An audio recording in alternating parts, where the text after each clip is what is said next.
Sabe aquela sensação bizarra de chegar em casa depois de um dia super longo? Tipo, olhar para a chave do carro na mão e perceber que não tem a menor lembrança do trajeto percorrido até ali. Nossa, sim, é o piloto automático puro. Exato! É como se o corpo inteiro estivesse operando sozinho, desviando de faróis, de pedestres, enquanto a mente estava, sei lá, em outra dimensão. Pois é, e na psicologia a gente chama isso de anestesia funcional, porque a pessoa não está vivendo aquele trajeto. Ela está só gerenciando o tempo e o espaço mesmo. Só quer chegar logo, né? Sim, a única meta é calcular rotas e desviar de obstáculos para chegar no ponto D.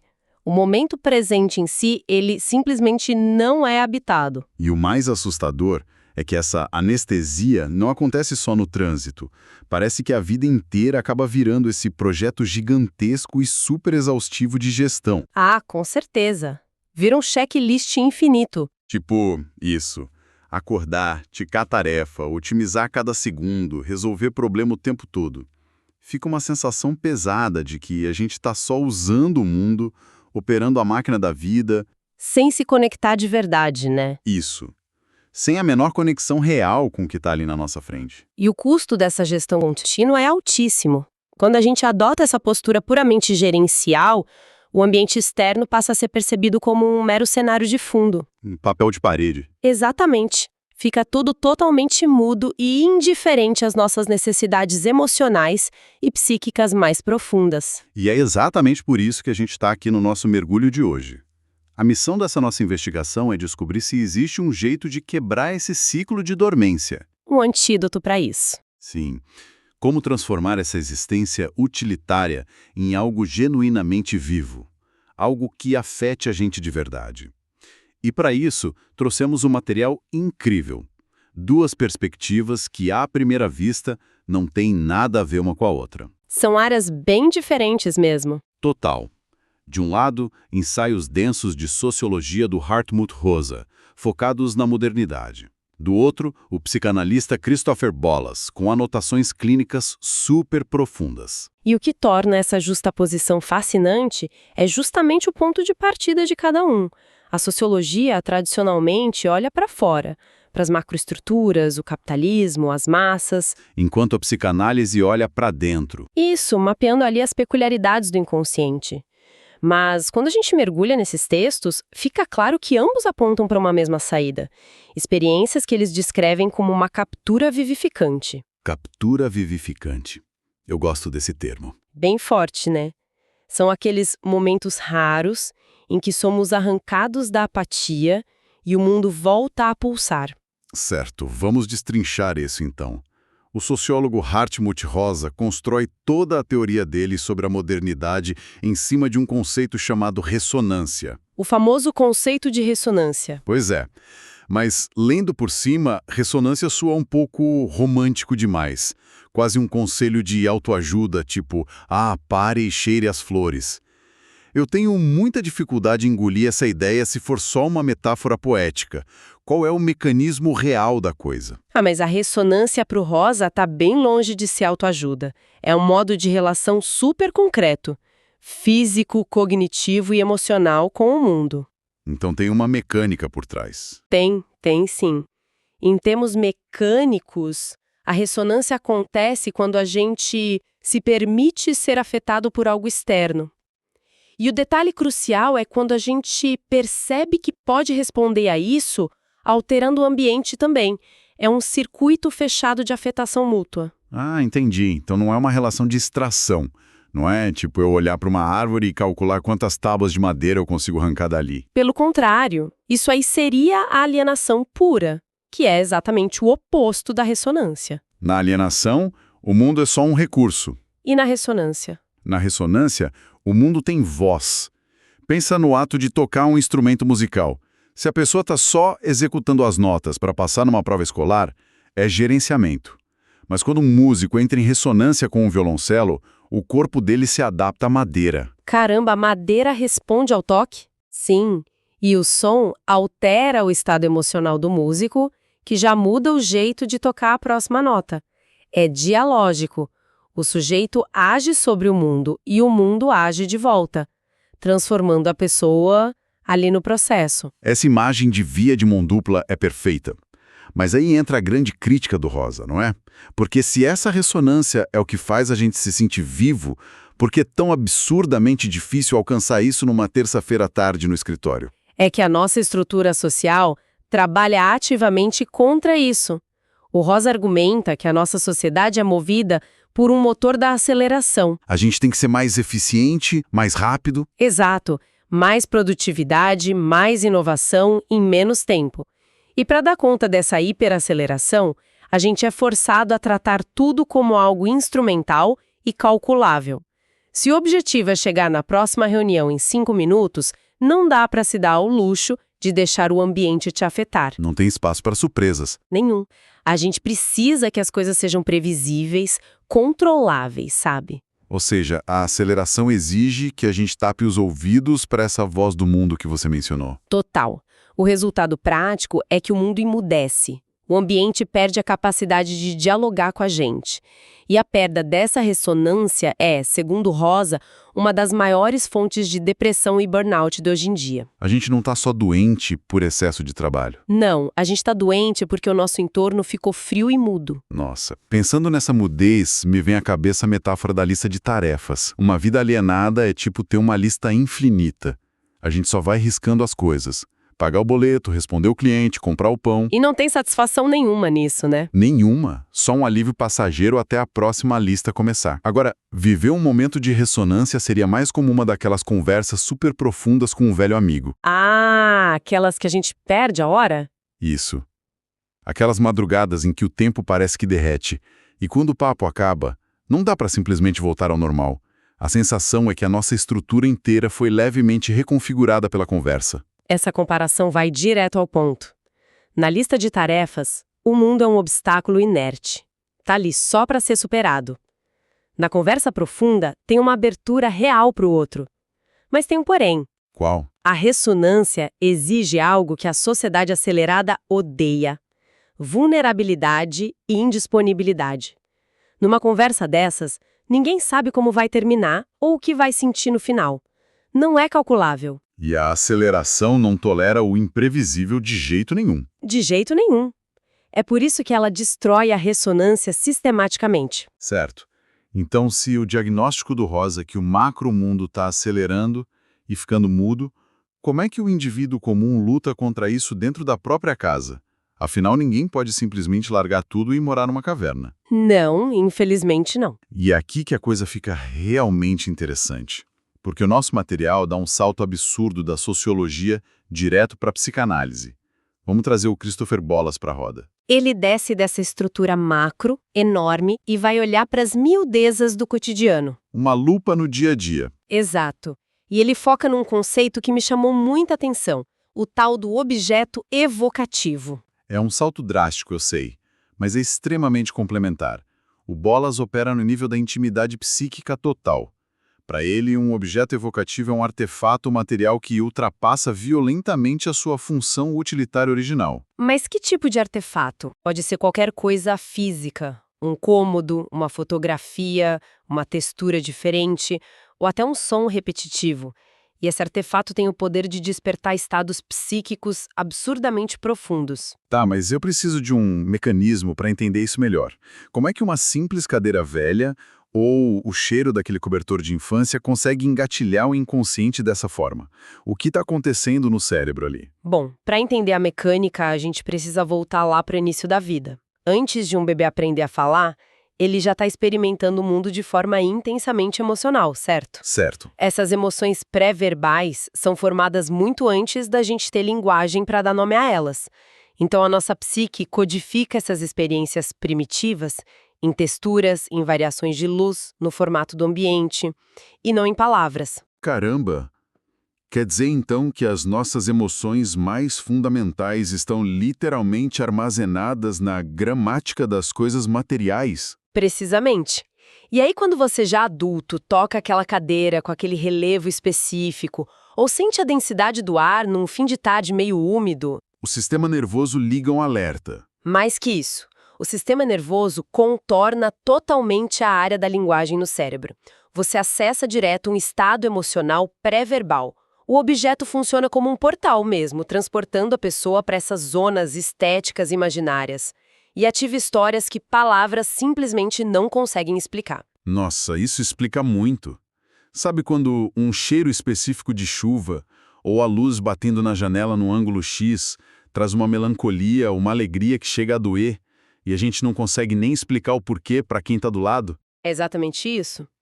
E os textos do Bolas trazem um tema ainda mais intrigante sobre essa dinâmica toda, a nossa assinatura estética. E o que difere a assinatura estética de, sei lá, apenas ter um gosto pessoal para decoração? Ah, o buraco é bem mais embaixo. Não é preferência de design.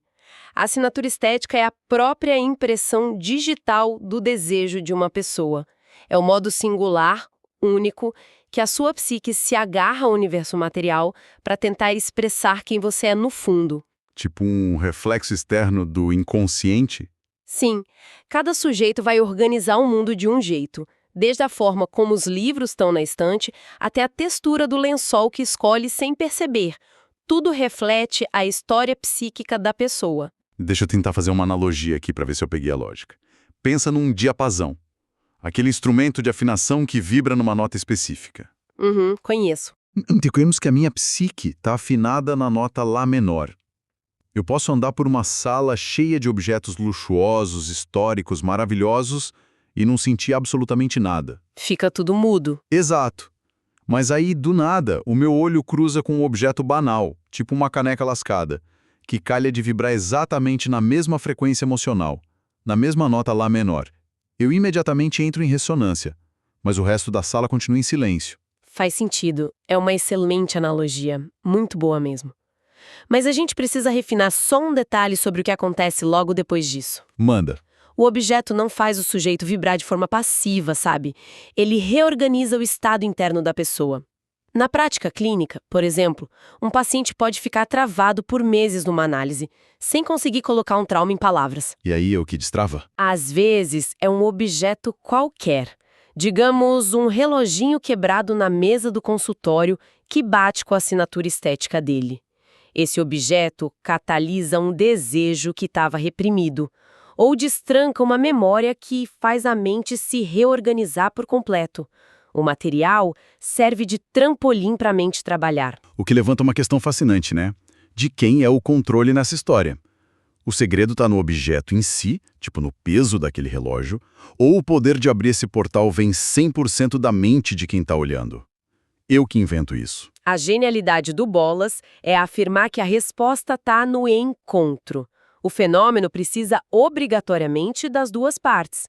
Se fosse só a mente, a gente viveria em pura alucinação sem precisar do mundo físico. Faz sentido. E se fosse só o objeto, aquele reloginho do consultório faria todo ser humano do planeta chorar. E a gente sabe que isso não rola. Claro que não. Sem o sujeito e a história dele, o objeto é inerte. Mas, e isso é vital, sem as características físicas específicas daquele objeto ancorando a experiência na realidade concreta, o sujeito não acha a porta para descer nas próprias profundezas. Existe uma interdependência brutal aí, então. O mundo material invisível da nossa mente precisa dessas âncoras na concretude física.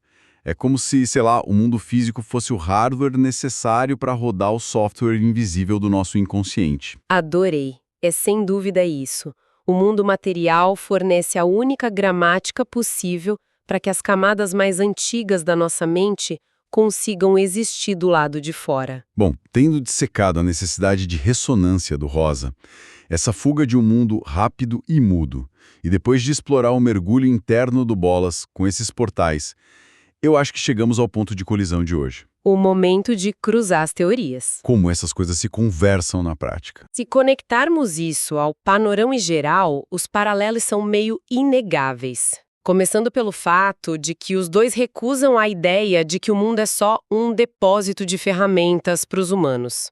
Eles são contra a visão instrumental. Totalmente. Eles estão dizendo o tempo todo para a gente parar de tentar só dominar o ambiente. O sujeito é moldado, atravessado e até criado por aquilo que ele interage diariamente. Nos dois tem essa aposta clara de que a qualidade da ligação com a realidade importa muito mais que a quantidade de coisas que a gente faz, né? E rola uma transformação no meio do caminho sempre. No rosa, a gente age no mundo e ele age na gente.